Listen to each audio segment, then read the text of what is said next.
This man is cradling the small body of his 2-month-old grandson. Taim Mahmoud al-Khawaja died of hypothermia. He's the second infant to die over just 2 days as a heavy rainstorm battered Gaza, where hundreds of thousands of people living in tents face flooding and cold conditions. Like so many others, Taim was forced to live under tarps after Israeli bombardment destroyed his home. طبعا احنا انقصف بيتنا فرحنا لبيت ثاني مفرغ غطيناه بالشوادر امبارح كله ازرق ازرق.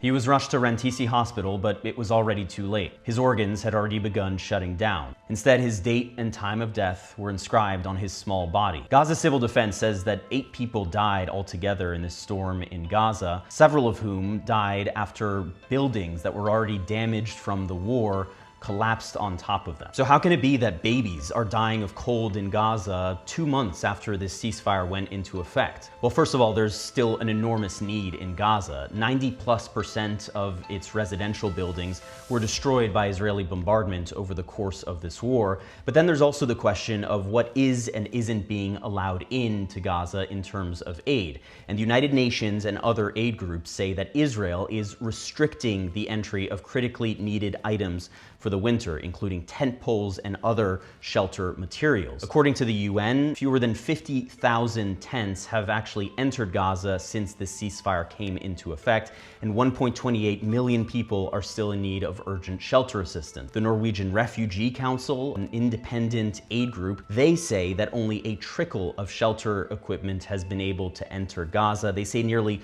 4,000 pallets of shelter materials have been rejected by Israeli authorities. The Israeli authorities, for their part, they deny that there is any kind of restriction of winter supplies, and they provide this figure. They say nearly 270,000 tents and tarps have entered Gaza. But what's clear is that whatever is getting in simply isn't enough, because we've had 2 babies now die of hypothermia and so many others still at risk as winter sets in Gaza.